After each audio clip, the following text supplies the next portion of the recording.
I ache for the touch of your lips, dear, but much more for the touch of your whips, dear. You can raise welts like nobody else as we dance to the masochism tango. Say our love is a flame, not an ember. Say it's me that you want to dismember. Blacken my eye, set fire to my tie as we dance to the masochism tango. At your command, before you hit Hello, the everybody, strand, and my welcome to the heart is A-Slut in my podcast. hand. It stands for advice, sex, love, understanding, and trust. It's also an anti-slut shaming podcast, so let your slut flag fly and enjoy. This week we do talk to Eleanor G, somebody who is a cam girl, sells fetish clips online, has their premium Snapchat, all that sort of thing. It's interesting because I have had sex workers on before, but they have been physical sex workers in person, not through an online medium. So it's really cool to talk to Eleanor G and sort of learn about how that all works and how she's gone about it, how she got into it, what it's all like, how it affects her sex life and her partner as well, which is really interesting. They do sometimes perform together, which was really cool to learn and to talk about as well. I do have to thank Eleanor again, as this interview was taken on quite short notice. I had somebody else lined up, but they unfortunately had some personal issues that they had to deal with. So Eleanor, it took a total of about 2 days between me contacting Eleanor and her agreeing to be on the pod. So that was really good of her to do that as well. So again, thank you very much. I also want to talk about something quite serious to start off this podcast. I know I've been a little bit serious in general recently, but I feel as though this is one that sort of needs to be done due to what's happened with me over the last couple of days. So first of all, you notice that this is out a day later than usual. I usually have it out on a Friday. It's going to be Saturday from now on. I've gotten a new job which does not allow me to be available Fridays to upload it. So it's going to be on a Saturday, probably around midday as well, as it was on the Friday. But there you go. That's the first notice. The next one is where I get really quite serious. My flatmate on Thursday, so a couple of days ago, became suicidal and kind of attempted suicide by slicing up their wrists with a knife, both vertically and horizontally. I was asleep. It happened in my lounge, in my living room, and she woke me up saying that she needed help at about 1 o'clock in the morning.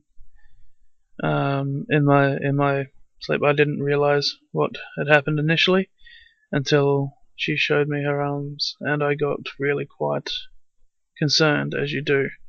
I walked out. There was a puddle of blood all through my lounge, and alcohol was involved as well. This was a terrifying thing, and also reminded me of the dark spots that I'd been in the past as well. I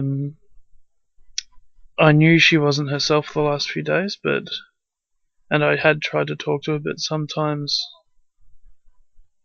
the other person doesn't want to talk, and it's very difficult to get through that. I ended up taking her to the hospital because the ambulance had been over about an hour and still hadn't been dispatched. It was sort of still on the job screen, for lack of a better term. So I drove her down myself. and I sat with her there for a few hours and then had to come back and mop up the blood. I didn't want her to see it again after when she got back from the hospital. It's a hell of an experience, I tell you. And all I really want to say is that if something's not going right, or your feelings are suicidal, there's a lot of different sources that you can turn to. You can turn to friends, you can turn to family, you can turn to Lifeline. There's a few other free counselling services in New Zealand, especially. There's a few. Yeah, please reach out, and if you notice those changes within somebody as well, could be anything really. If I'm being honest, just somebody who's not quite acting the same as they usually would. Reach out to them, try and help them, take them out for coffee, do whatever you can, I guess, because it's a terrifying thing when somebody that you care about is going through such things, and it's not always easy. Let's be honest, it's not, but we can try and help. We can try and help. So yeah, that's the other reason that today's episode is a wee bit later, is I've just had to sort of gain my senses back after that happening and look after myself. So yeah, that's that. Let's move on to something a little more positive. I had some really good feedback about the Q&A episode last week. So that was really awesome. Thank you to those who put in the questions, and that was really, really cool to hear from you guys and sort of give that advice as well. So that was, yeah, really, really cool. Thank you for that. If you do, I am going to be running some more of those, and if I get enough, I'd like to do sort of a Q&A at the start of each episode, which would be really, really cool as well.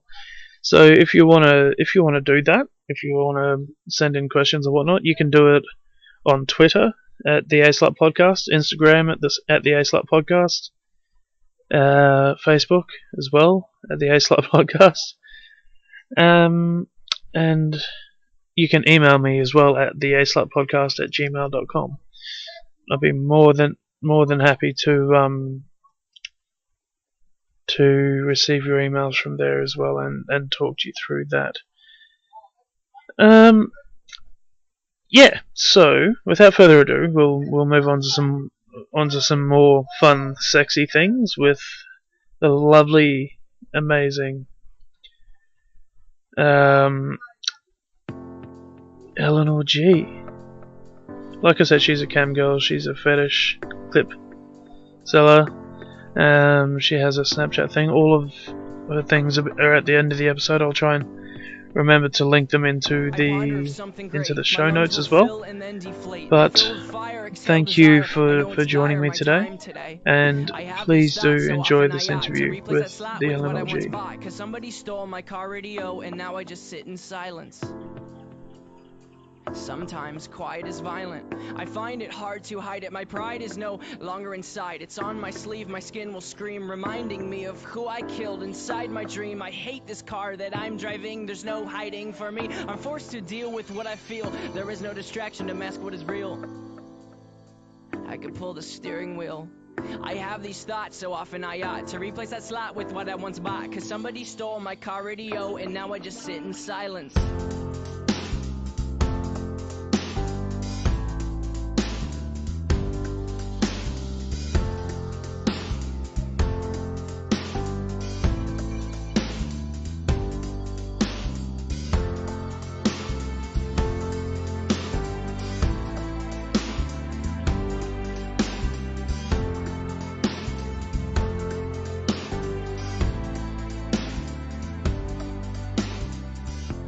Of something terrifying, cause this time there's no sound to hide behind. I find over the course of our human existence, one thing consists of consistence, and it's that we're all battling fear. Oh dear, I don't know if we know why we're here. Oh my, too deep, please stop thinking. I liked it better when my car had sound. There are things we can do, but from the things that work there are only two, and from the two that we choose to do Okay, so welcome to the show now, Eleanor G. How are you, Eleanor?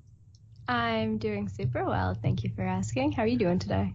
Very well indeed. Now, people are going to be a little bit confused because you currently live in Australia, but you're not Australian. You're No, Canadian, I'm not. right? Yes. Cool. So I'm gonna start this with just that straight off the bat. But tell us a little bit about yourself and what you do and what your story is. Yeah, sure. So, my name's Eleanor G. I'm a cam model and a fetish clip producer and a Snapchat model too, I suppose. I'm just a general online sexy person. And I've been doing it for, we just passed my 2-year anniversary. Cool. So Yeah. it's been a little while. Has. So did you start doing that in Canada or did you start doing that in Australia? I started it probably the week before I left Canada, and then Amazing. and then it just moved with me here. So that's pretty decent timing to leave the homeland just as you start doing this. Yeah, well, sort of did it purposefully. I quit my previous job in the city I was living in with just enough time to like dip my toes into the camming to see if it would work for me. And when I did pretty decently in the first week, I was like, cool, I guess this is my job when I moved to Australia, and it has been. That's kind of awesome. So what made you want to get into it? What was the catalyst to go, hey, this is something I think that I could do and that I could try? How'd that happen? Talk us through that process. Well, just before I started university, I was seeing a girl who was a cam model. And I just saw like the freedom that she had, and she specifically did dom work online. So she would just like yell at people for money and be rude to them for money. And I was like, I can be rude to people. I think that's every retail worker's dream, isn't it? It really is. Yeah, I just saw her doing it, and she had a lot of freedom, and she was, she was enjoying herself. Yeah, she was rocking it, and I was like, cool, I want to do that. But then I was sort of like persuaded like against it for a couple of years, and I'm kind of glad that I was persuaded against it, because the program that I took was very, very intensive in university, and I wouldn't have had the time to like actually build up to like getting a good clientele and whatnot. Right. So it ended up being pretty fortuitous in the end. Cool. So it was sort of a long, drawn out process to get into it for you. You had the seed planted, for lack of a better term, a fair while before, and then it got to a point where you just went, "Fuck it, Yeah, I'm gonna do this basically. Yep. I think that's a great way to get into most things. It's just sort of fuck it, dive headfirst into it, and you've got a pretty decent following now, right? I mean, it's pretty modest compared to a lot of girls, but I don't necessarily care about like my social media following. I've got a couple of like really, really good, strong regulars, and Awesome. I'm making more than enough money to live comfortably, and I'd rather that than internet fame any day anyway. So Yeah, sure, I can understand that. So with this, I guess there's going to be some people that don't know what a cam girl or a Snapchat model or a fetish clip seller or anything like that is. So what does it sort of entail, if you could break it down into each part, I guess? So first of all, what does being a cam model entail? Yeah, sure. So when I first started, I started out on Chatterbait, which is a token-based site where you essentially have goals that you can set yourself, so many tokens to do X activity. And it's sort of a collective group funding to get a show going. Right. And I did that basically entirely for the first year of doing it. There's also My Free Cams, MFC, which is another one of the big ones, which is also a token-based site. And now I'm doing Skype shows as a cam model, and I'm also on StreamMate, which is entirely private-based. So you poke your head into my room and you say, hey, I want to do X thing. And I say, yeah, cool, take me exclusive. And then you do, and you're charged by the minute for the show. So that's kind of, for lack of a better term, an online strip club sort of situation, isn't it? Yeah, it's a bit more akin to the old school peep shows. Right, yep. But it is essentially an online peep show, except you get to, talk to me, direct me. Right. That so sort of so thing. that's a wee bit different in that regard, where it's a more personal situation rather than a big group of people. Yeah, which is really the draw of it. You get a much more personalized experience. Mm-hmm. Let's see, Snapchat model. So I run a premium Snapchat, and it is a combination of, you get to see behind the scenes of my day-to-day life. I do like cook with me shows, and they get to see me playing with my dog, come shopping with me, whatever. And then I also do cum shows, or like some sort of like sexy show a couple of times a week as well. And that's just like a monthly subscription. Some girls do a lifetime. I prefer monthly. Yep. That way you've got that ongoing thing, I think. Yeah, and I think like people tend to appreciate my shows more, and I feel more appreciated, so I end up putting on better shows. Makes sense. Yeah, and then fetish clip producer, right? So I produce just short porn videos, basically, of just like various fetishes. I also do some quote unquote vanilla clips of just like, your standard masturbation, standard like blowjob, whatever.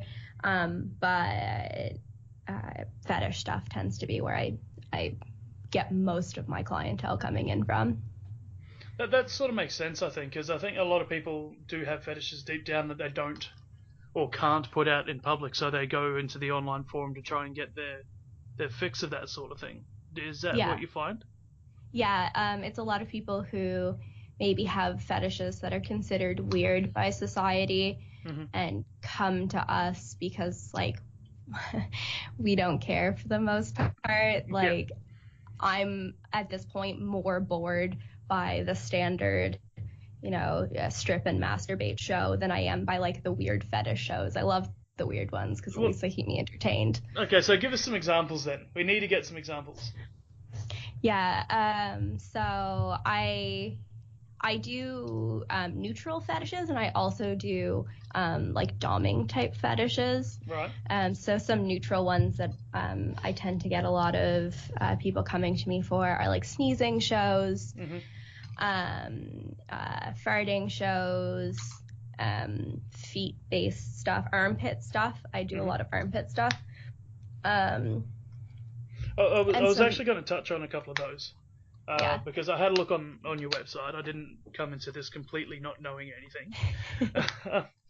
And I sort of looked at it and went, okay, that's definitely a niche sort of market, which I think sort of means that you're cornering that market, because I don't see a lot of girls doing that sort of thing. So it's kind of cool that these people have a spot to go to, and they know that obviously they're not going to get judged because you're the one putting it out there, right? Yeah, it is me. I entirely produce, star in, edit, upload all of my own clips, although I have recently hired a personal assistant who's doing my uploading, which is really nice. Yeah, that's handy. It's not your partner, is it? It is, yeah. Of course it is. I like the fact that you use the term hired to do that. I made him take less hours at work, and I was like, don't worry about it. Like, I'm going to pay you what you would have taken from those hours. Just fucking do this for me because it's driving me crazy. That's amazing. And so did you start this after you were with him, or? Yeah, he and I have been together for 8.5 years. Jeez, that's a fair time. Yeah, it's a pretty long time. So I'm guessing he fully supports you. Oh, well, he must do if he's doing the editing and uploading and whatnot. Yeah, no, he fully supports me. He's in clips sometimes when I can actually wrangle him to be on camera. He does sometimes do shows with me as well. He's pretty chill. So. that's always handy to have somebody who's open and willing to sort of back you in whatever it is you want to do. Yeah, it's nice. Regardless of what it is, that's really, really cool. Which instantly makes my respect for him quite high, even though obviously I've not met him. We only started talking a day or two ago ourselves, so that's that's really, really cool. Now on that note, obviously your partner knows. What about the rest of your family?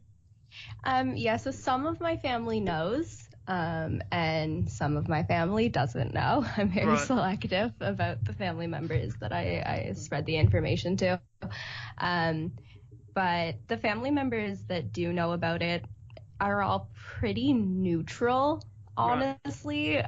I've always kind of been the wild child, so like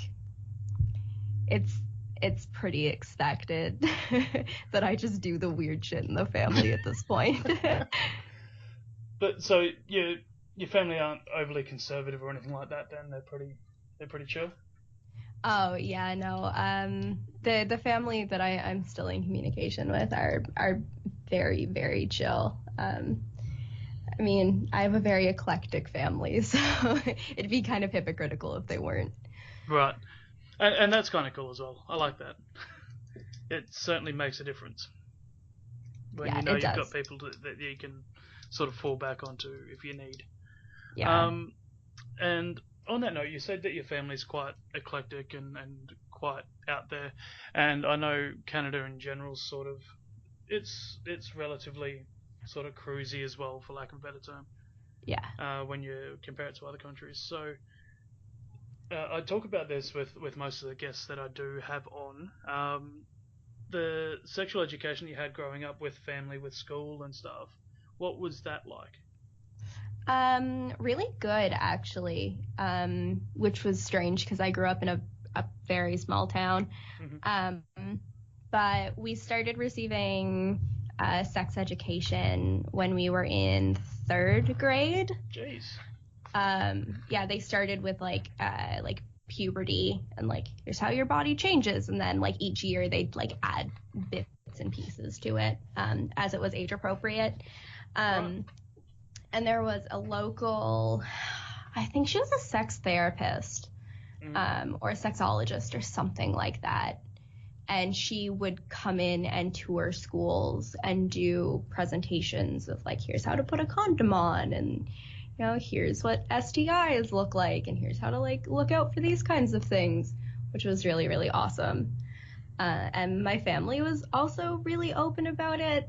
I think it was made easier by the fact that I'm the youngest of the youngest of like the entire family, so they had already like gotten used to doing it at this point. Like I was just like, it was already like I was just another cog in the machine at that point. So. Another cog in the machine. That's fantastic. And a heavy point on this show is certainly around consent. We had a big heavy episode a couple of episodes ago about it in New Zealand. Was that a part of your sexual education as well, or was that sort of by the wayside? No, it was super important. Especially once we moved on to like the later junior high and high school years. Yeah. It became very important of, you know, no absolutely means no. And if you're in a situation where you feel like that's not being respected, like get the fuck out of there. Yeah. It was really heavily drilled into us, which I really appreciated again because we lived in a really small town. So. Now, a question I want to ask as well as part of this, because what my pet peeve around how consent is taught and sexual education and all that sort of stuff is that we teach girls how to sort of prevent it instead of teaching the boys not to do it. Was that part of your sex ed at all, or like were you taught how to prevent it yourself, or were the boys taught this is a bad thing to do, or what constitutes consent and what doesn't, and that sort of thing? I'm kind of a bad person to ask that. I went to an all-girl high school. Oh, right, okay. So By the time that was like a serious conversation that should have been had, there was no boys in my class. So Right. I'm not really sure. No, that's fair enough. I didn't know you went to an all-girls school, so no, that's all right. But certainly, I imagine you were still taught on steps to take, as in like watch how much you drink and don't walk at home by yourself at night and that sort of thing. Yeah, well, my dad, one of the things that he did as I was growing up was bouncing and bartending. Right. Yep. So and I'm his only daughter, so it was drilled pretty heavily into me of like, a pretty overactive fear response, which I definitely still have to this day. No, well, that's really cool that got instilled. So that's really, really cool that your sex education was that good, because I've heard some serious horror stories around sexual education as well, where like an episode that I had a couple of weeks ago, he was taught basically how to please a woman as opposed to anything else around your regular STIs and your consent and stuff like that. And I was just like, I was sitting there just staring at a wall going, what in the fuck is going on here? That's no, awful. that's not cool. No. And it was the if ever you knock back, just try again sort of situation. No. Yeah, exactly, right? No. That's fucking terrifying. But yeah, so it's really, really cool that you went through that. Because how old are you, if you don't mind me asking? Sorry. I'm 25. 24. I'll be 25 in a month. Okay, so so this was about 10 years ago, right? That you were going through your sexual education and whatnot. Yeah, so I graduated in 2012. So yeah, it would have been 7-8 years ago. Yeah. So even then, like that's quite progressive for that sort of time, I think. Yeah, it was. Because I was going through that, and because I'm almost 30 now, there was nothing like that when I was going through high school. And I mean, Australia, I went to high school in Australia. It's not really the most PC country, I guess, the most advanced when it comes to that sort of thing. But where I am now, New Zealand definitely is. But I didn't get that sort of education in Australia, that's for sure, 15 years ago. So the evolution in that short time is really good to hear as well, even if it is in a different part of the world. Yeah. I hear also Australia's sex education has like vastly improved in the last like 5 years, which is good. It's just good. I would hope so, because mine was pretty bad, to be honest. Was not great.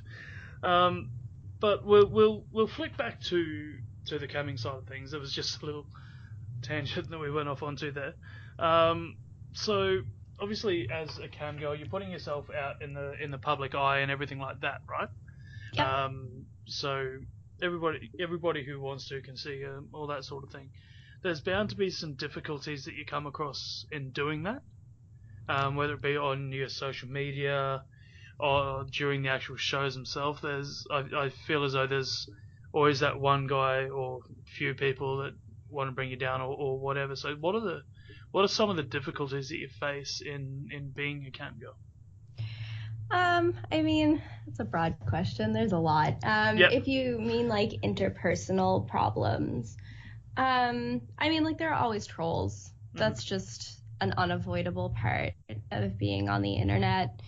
I'm pretty thick-skinned, so if I'm feeling like particularly energetic, I'll like pick back at them. Yeah. And like make fun of them, but otherwise I don't like block them. They're like, for the most part, it's just sad people who are trying to get a rise out of me, and like people who are bored, right? Yeah, and like I'm sorry, if you're not paying me, you're not getting a rise out of me. So like,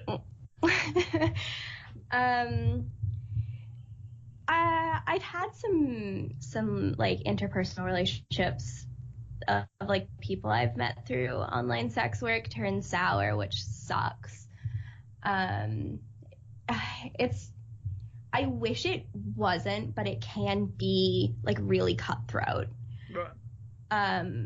I mean, you get some places that are like not at all cutthroat, and like some groups, like the people I know now and I interact with a lot on like the cam girl forums and stuff, are lovely for the most part. Like I don't have any problems with them. But unfortunately, there is a lot of infighting. Yeah, which is that doesn't surprise me either, because even if you think of salespeople in an office, there's always tends to be a bit of infighting in there as to who's going to land the best clients and that sort of thing. Is it the same sort of situation? yeah, it can be similar.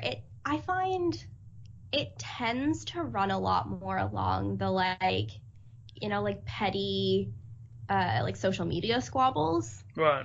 because like so much of our lives are on social media. Yeah. It can get kind of cutthroat that way and like kind of vicious, but I have a lot of people blocked and a lot of people muted, so I like to keep my life pretty low stress. Yeah, pretty drama free. Yeah, some people make like their camming and like their internet presence like that's like them. That's like an integral part of like them as a person, which is like totally cool if that's how you want to like run this. Like I see no fault in that hustle, but like I want to get on and I want to make my money and then I want to go eat cheeseburgers. Like I don't care. So it for you it's kind of just a job that you do. Yeah, obviously and, enjoyable. But it's enjoyable. I love my job and I love the people that I get to meet doing my job, but it's not my life. It is just my job. Cool. No, that's absolutely fine. So, a question, I guess, in concordance with that is, have you ever been recognised, like, out of a cam situation, or not? Only ever once. Tell me about it. He was pretty chill. Good. I was at a train station, one of the main train stations in the city that I live in, and I'm pretty recognizable. I've got tattoos and piercings and like bright blue hair. And he just like walked up to me and he was like, "Hey, are you the Eleanor G?" And I was like, "Yeah, dude, that's me." He's like, "I love your shows." And I was like, "Thank you." And that was it. He was like, "Have a good day." And I was like, "Cool, you too."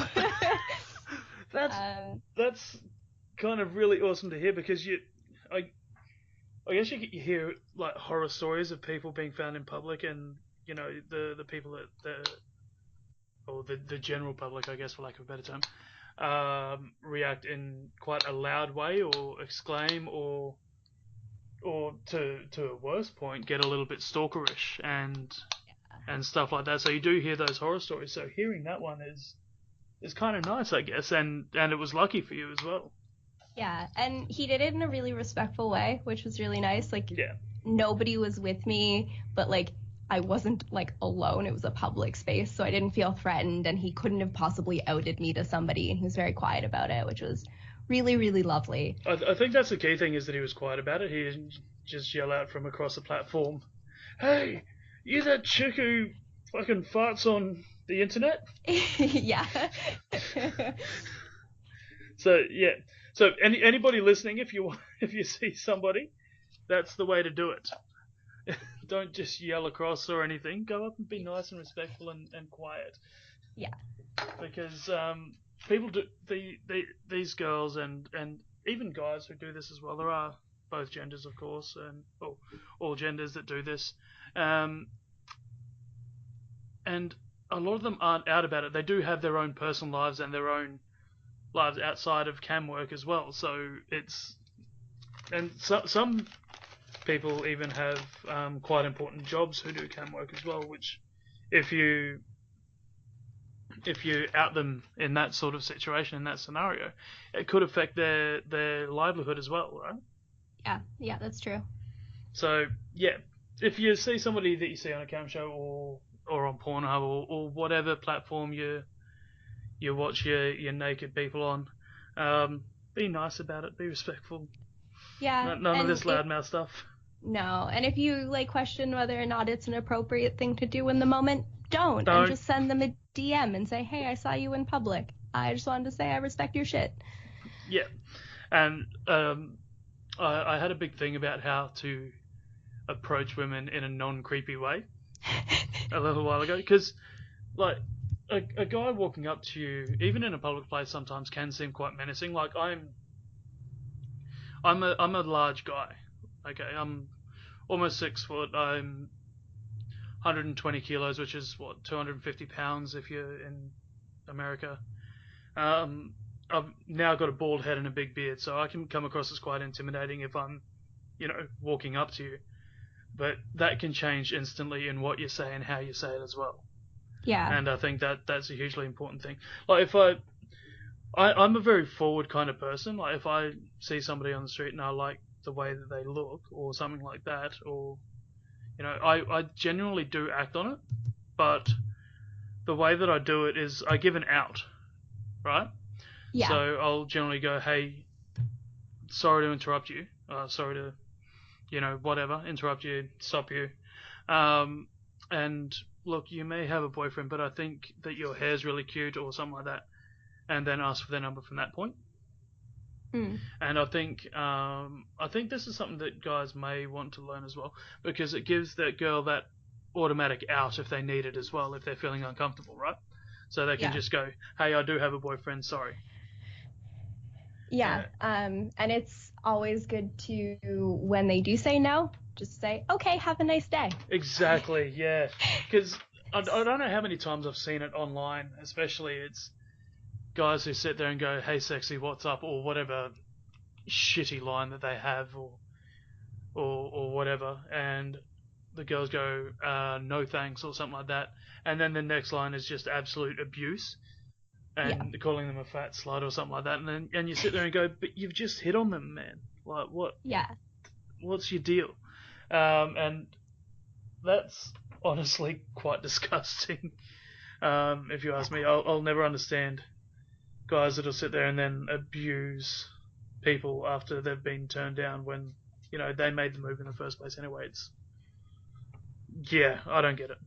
I really don't get it. I don't either. So we'll move on. Cool. So does being a cam model or / fetish porn model / Snapchat, whatever, I'm just going to encapsulate it all into cam model. Is that okay? Yeah, no, that's totally cool. It makes it a lot easier. Does it affect your personal sex life at all in any way? Or did it when you started? Not really. Okay. I mean, like, apart from the fact that, like, sometimes he would, like, hear my shows and then, like, be horny afterwards, so, like, we'd then have sex. But I don't know, the things, like, my personal, like, preferences for sex and my personal kinks very rarely come up when I'm working. Right. It's just not what people usually come to me for. So usually at the end of the work week, after I've, like, satisfied everybody else's sexual needs, I'm like, okay, like, I need my needs met now. So, like, TikTok, like, let's get on this. Fair enough. So, yeah, that's kind of cool that it's sort of, he hears it and gets excited about it, which is, I think that's kind of hard as well. I'm big on seeing my partners with other partners and whatnot as well, so that hearing thing is sort of a bit of a thing for me as well. Yeah. And gets me a little bit excited. So you noted on there that you do have some personal kinks and stuff like that. Yeah. I want to touch on those. Sure. What are they? Okay. Like, let's What just have you got? Give me a list. unfurl this fucking long list of things. Got the scroll going out the front door. Yeah, just rolls down the street. Some of my main ones, we practice a pretty heavy, like, dom sub dynamic. In, like, we do DLG and we do pet play and we do primal play. And you're on the submissive side, are you? Or? Yes, that's me. Just not during the cam shows? No, I tend to do more dom shows than anything else. That's interesting. On cam. And I do like doming. Mm-hmm. It's just, like, if I have to, like, default to something, doming isn't what I'm defaulting to. No, fair enough. We like needle play and... Yes. like impregnation fetish and like that kind of stuff. Okay. I don't know about that. Tell me about that. Oh, it's just so like it can come from like a couple of different angles. So like for me, it's really about like the objectification of it. So like being used as like breeding stock, Okay. or like it can also like combine with like dubcon, and like like you're in a scene and you don't want to get pregnant, but they're like, too bad. Too bad. You're getting it anyway. Yeah. So that's the kind of thing that we come at it from. But like I've also seen people come at it from like just like they like the way that pregnancy looks and feels. So like they practice or like fake practice risky sex to like have to like, ooh, maybe it's gonna happen, maybe it isn't. Yeah, no, that's fair enough. I can see where the appeal is in that. Yeah. That's for sure. Back to the list. Yes. Sorry to interrupt. No, that's okay. What else do we do? We do like a lot of sensory play stuff. And like dubcon, obviously, or consensual non-consent. Yep. I don't know. Those are the ones off the top of my head, probably, that I can think of. Those are like the main ones that I really enjoy. Yeah, cool. Yeah, so I have a couple of similarities with you. Yeah. I love my needles, but that's because I'm also big into blood play. Yeah, cool. So that's why the needles come in. It's more the taking out of the needles that arouses me than putting them in. Yeah. Because that's when the blood comes out and all the oozy, squishy stuff, and it's yummy. Yeah. And horrendously intimate. It is. To quite a scary level sometimes. So that's the main one for me. I'm big into my CNC, my consensual non-consent. And I talked about that on Naughtia's podcast as well. Hello? Sorry. Yep. Cool. What happened there? I bumped my mic. Okay, editing. Cool, we'll take that out in editing. Yeah, so we were both on Naughtia's podcast about deviance as well, Naughtia Black. For those of you that don't know, there is a podcast coming out there. The links will be wherever. And we talked about. I know I talked about this with her. Is it something you talked about with her as well? No, I was on talking about relationship anarchy. Okay. Now, this is something that I was going to ask about, actually, because I was going to ask if you were poly or mono or what sort of genre, I guess, you slipped into. Yeah, relationship anarchy is the like umbrella that we nestle ourselves under. Okay. Now, a lot of people aren't going to know what this is, and I have talked about it, I think it was back in episode 3 or 4 or something like that, so it's about 10 episodes ago. But for those who are late onto the bus, late onto the A-Slut bus, tell us what relationship anarchy is. So it's something a little bit different for everybody, but sort of the general definition is it's under the umbrella of non-hierarchical polyamory. So it's polyamory that doesn't believe in structured hierarchy, but it takes it a bit further. It tends to eliminate a lot of the rules that tend to come along with polyamory, gives a lot more freedom, and it also stretches into other interpersonal relationships. So the example I always use is if I'm out with somebody who I've been dating for 2 years and my friend calls me and has an emergency, they need my time more, so I'm with them. I'm like going to my friend who needs me, who's having the emergency. Yeah, right. It's like the division of time based on need, not how long you've been with them or their perceived like position in the hierarchy. Yeah, or it doesn't have to be equal amongst everyone or anything like that. Yeah. See, the way that I always thought of relationship anarchy was, and I guess I'm sort of completely wrong, is that everybody can date anybody. I guess there's no sort of, it's not a triad, it's not a quad, it's not anything like that. It's just almost like, for lack of a better term, a family tree where some people are sort of still interrelated, but they might be, third cousins twice removed or something like that. Yeah, they're usually called webs. That's a good thought of it. Yeah. Yeah, and that's part of relationship anarchy for a lot of people. I don't put any restrictions on people that I'm seeing about who they can see, because that's ridiculous. They're adults. They can make their own decisions. Yep. As long as it's sort of... Yeah, my only concern with it is obviously the safety around sex and that sort of thing. Yeah, the only rules that I ever have with people who I'm seeing is if they're going to somebody else's house who they've never been to before, or like out with somebody, to check in with me, and to always practice safe sex. Yeah. And those are the only two rules that I have, because honestly, that is common sense. And I usually date people who have pretty decent common sense. I actually really dislike the term common sense, and I Yeah. think you're going to know why.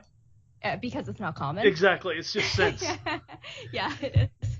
It's just sense, and we should just call it sense from now on. This Yeah. person has sense.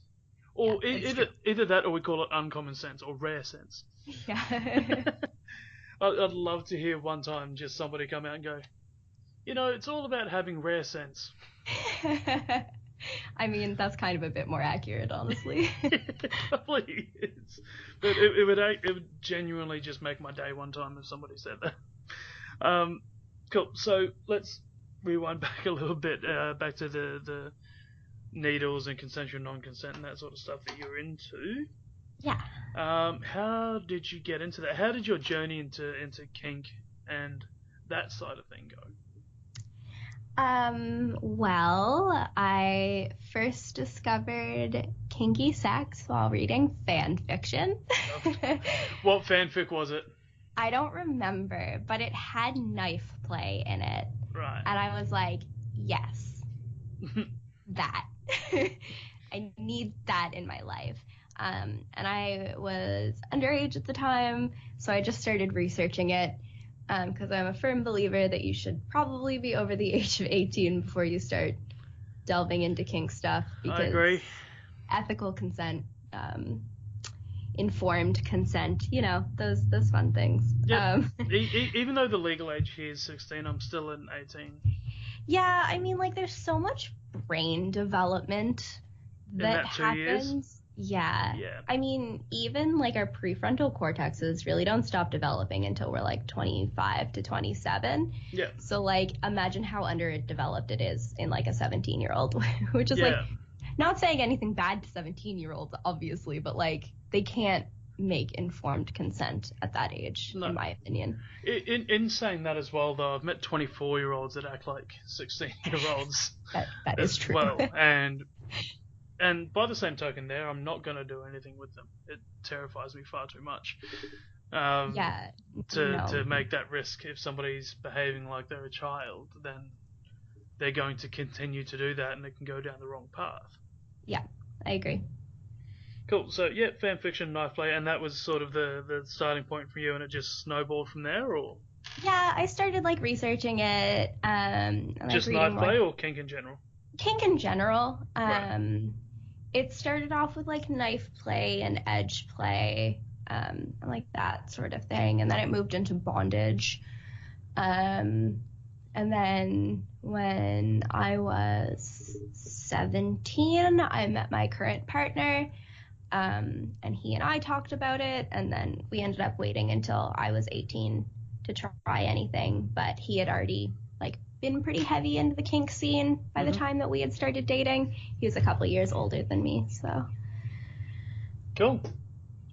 Cool. So that's kind of cool. You started young, and you've continued on with it, which I think a lot of people disregard. I think people who aren't in the kink scene will sit there and go and say, "Oh, it's just a phase that you'll grow out of," and all of that boring snoring sort of whatnot. Yeah. But yeah, you've continued on and I don't think that by the sounds of it, you're going to stop anytime soon either. No, the older I get and the longer I do sex work, the more kinks I collect. Yeah. It's honestly like getting kind of ridiculous. I just like do a show that's really hot, and then I'm like, oh no, that's a new kink. So, okay, what are some of your favorite shots that you've done, or favorite shoots, or favorite clips, or I really like doing spit play stuff. Okay, elaborate. It tends to go hand in hand and with like blowjobs and stuff, just like Right. covering yourself in spit or like having somebody spit in your mouth or spitting in somebody else's mouth, just like general play with saliva. Which As part of degradation, or yeah, usually. yeah. Also just like the feeling of it is nice. But yeah, like the degradation part as well. I really like doing those shows. And I really like doing SPH shows, small penis humiliation. Oh, cool. Because I like getting paid to be mean to people. Again, every retail worker's dream. It really is. Awesome. So those are your two main sort of favorites? Yeah, they're the ones I like doing the most. I like doing squirting shows because they're easy. I know there's some girls out there right now going, oh, fucking bullshit, it's easy, I've never squirted in my life, and you're just like, yeah, no, it's easy. I mean, it's not easy for everybody, but for me, it's really easy, so I like it. But yeah, those are the ones I really enjoy doing for humiliation, spit play stuff. Like, I like doing smoking shows too because they're fun, and I get to smoke while I'm on the clock. Not a bad place to be, really. Yeah. Cool. So I'm gonna dial it right back now. I'm gonna Yeah. rewind a whole heap here. In your life, okay. So what I want to know is sort of when did your sexual journey begin? So when I say that, I'm talking about masturbation. When did that start? Oh, When did you really? sort of sit there and go, this feels nice? Yeah, it was really young. And like young enough that I don't really remember the specifics of it. Okay. But I just remember really enjoying it and then just kind of continuing to do it. And was it just touching yourself, or? Yeah. And what age are we talking? Really young? Are we talking 7, 8, 11? Like, yeah, I was probably around like 9, I suppose. I was a really early bloomer, so. Yeah, see, it's not actually that odd because one of the girls on the Guys We Fucked podcast started doing like armchair and sofa armrests when they were like 7. Yeah. And I was like, okay, that's a normal thing. But during this podcast, I've talked to a lot of different people from a lot of different sort of areas and cultures and that sort of thing. And there's such a range on it, you know. There was one girl who didn't start until after she'd had sex. Oh, wow. Yeah. Some that were 7, there was some that sort of 12, 13, 15. So the point that I'm trying to make in saying that is that there's no too early and there's no too late to do it. Yeah, that's true. Every person's sort of got their own individuality around when it sort of happens and what they do and that sort of thing. So if there are people that are that young, don't be ashamed. If you haven't done it and you're 13, 14, 15, you haven't felt the need to do it, there's no shame in that either. It's just who you are. Yeah. And that's really cool as well. And so moving on from that point, it's the next questions, the next obvious follow-on is, and I say this a wee bit differently because I can't remember who it was. There was a book that I read. I cannot think of the name of it, but I don't like using the words losing your virginity. Yeah, because you're not losing anything. Nah, if anything, you're gaining a whole lot of fun. Yeah. So the phrase that I use is, when did you make your sexual debut? Okay, cool. When I was 17. It was 2 days after my 17th birthday. Okay, so that's from when you started masturbating to that point, it's quite a decent amount of time. Yeah, it was a pretty long time. I was never the girl who dated boys. I was I was not the cutest kid. Well, that's changed now, hasn't it? Oh, thank you. Yeah, puberty did me good. But yeah, I didn't really date a whole lot. I was kind of the quiet, weird art kid. I mean, the guy I made my sexual debut with is actually my partner, who I'm still with. Amazing. Who I imported from Australia. So yeah. So yeah. If you're comfortable, I'd like to talk a wee bit about that, because that's a wee bit different as well, right? The sort of situation with you and your partner is that you met in Canada. Am I right? No, we met online. Ah, okay. And Yeah. he was going to move to Canada for you, or did move to Canada for you? Yes. Yeah, so we met through a mutual friend on Skype. And then we got in a blowout argument about X-Men. And then we continued talking to each other. And then he was going to move to Canada anyway. He was 18 when we started talking. So 19 by the time that he moved, and he wanted to get out of Australia, and he was going to move to Canada anyway, but then he moved to my particular town to be with me. That's cute. Yeah, it is. That's a little bit cute. And then you just went, no, sod this, we're off to Australia. Yeah, several years later. I think it was 5 years later, 6 years later, something like that. I fell into a 10-foot tall snowbank and was like, I can't do this anymore. Get me away from the snow.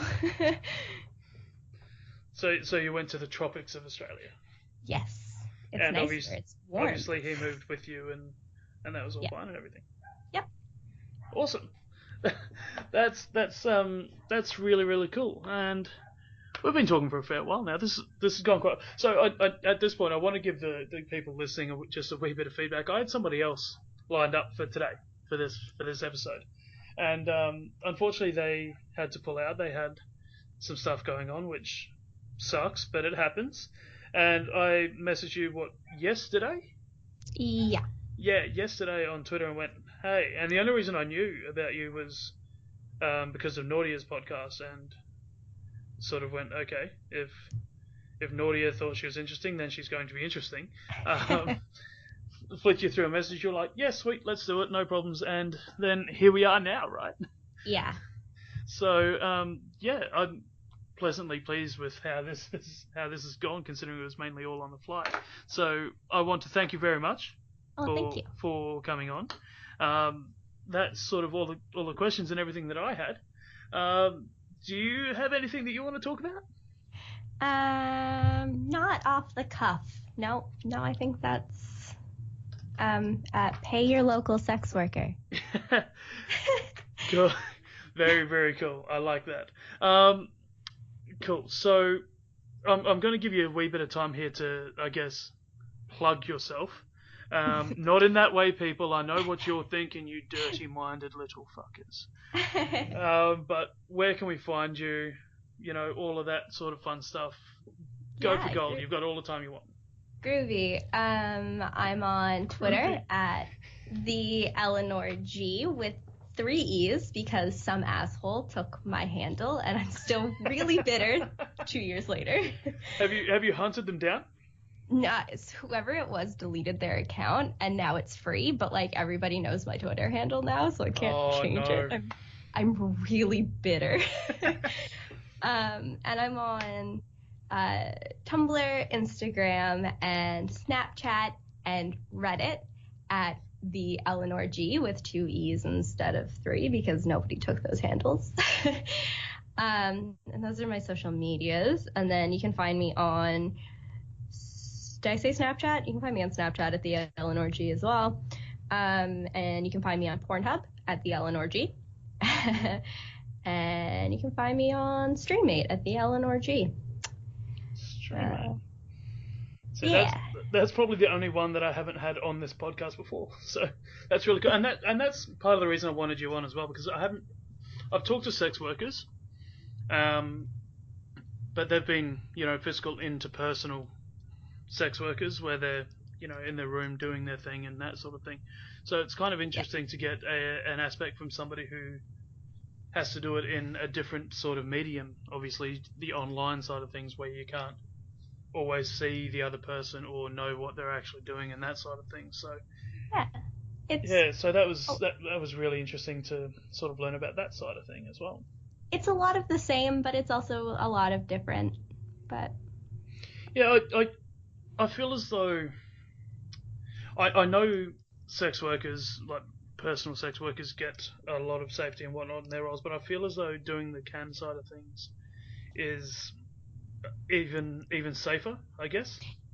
yeah, if you do it the right way, you can be very, very safe about it. Yeah. I'm very vague about a lot of things, which keeps me a lot safer than a lot of in-person sex workers could be. But also, if you don't do it the right way, it's very easy to get doxxed. Yeah, for sure.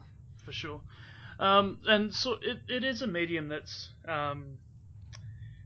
become very popular, I guess, for lack of a better term, and almost oversourced, I guess, now. So how do you sort of stay ahead of the game? I am always innovating. I'm on a bunch of different sites. I do phone sex. I do sexting. I do clip work. I do Skypes. I do the live cam. And it being that diversified, I think, is what really helps me in particular. Because if StreamMate's having a really dead day, I can hop on Night Flirt, and Night Flirt's gonna it's gonna pay my bills for the day. Yeah, right. And although there are a lot of people doing fetish clips, don't get me wrong, Clips for Sale is massive and has thousands of clips. It is a much less saturated market than, say, your standard camming site would be. Yeah, no, which fair enough. Puts a bit of an edge on. Yeah, it certainly does. So what I'm going to do here, I'm just going to go through all the handles that you gave me again.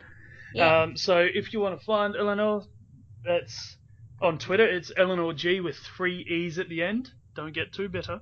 Tumblr, Instagram, Snapchat are all at Eleanor G with 2 E's. Yep, the Eleanor G. The Eleanor G, sorry. And that's Eleanor with Eleanor, right? Yep, like the Turtles song. Yep. Or Eleanor Rigby. Yep. If you want to go with the Beatles. What other animals can we fit in there? Did the monkeys do something with Eleanor? I don't think. But anyway, I digress. So, Tumblr, Instagram, Snapchat at the Eleanor G. Pornhub at the Eleanor G, or just Eleanor G there? You can find me at either. So you can look me up on model/the Eleanor G or pornstar/Eleanor G. Cool. And StreamMate, the same at Eleanor G? Basically, if there's somewhere I could have signed up, I'm probably signed up there as the Eleanor G. Cool. And you do have your website as well, right? Which is theeleanorg.com. Yes. Awesome. Guys, do go out and check her out. She is really, really cool, and this has been an awesome chat. Thank you very much for coming on. It's been a great pleasure talking to you and learning more about you and what you do. And thank you for having me.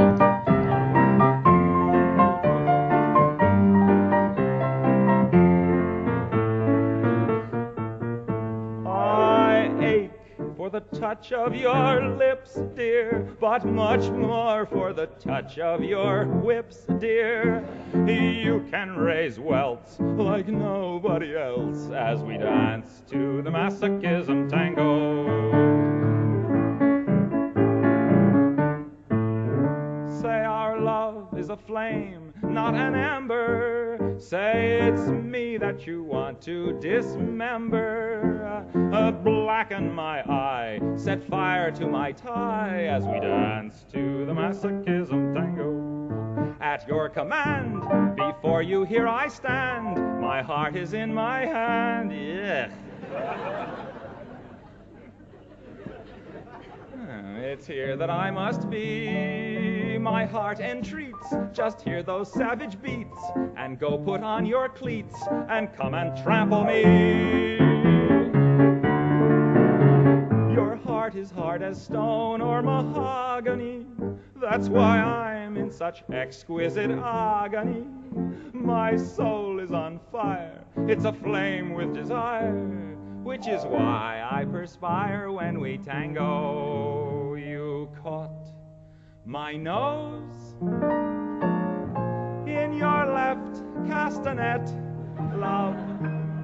I can feel the pain yet, love, every time I hear drums. And I envy the rose that you held in your teeth, love, with the thorns underneath, love, sticking into your gums. Your eyes cast a spell that bewitches. The last time I needed 20 stitches to sew up the gash you made with your lash as we danced to the masochism tango. Bash in my brain and make me scream with pain, then kick me once again and say we'll never part. I know too well I'm underneath your spell, so darling, if you smell something burning, it's my heart. Won't you take your cigarette from its holder and burn your initials in my shoulder, fracture my spine and swear that you're mine as we dance to the masochism tango.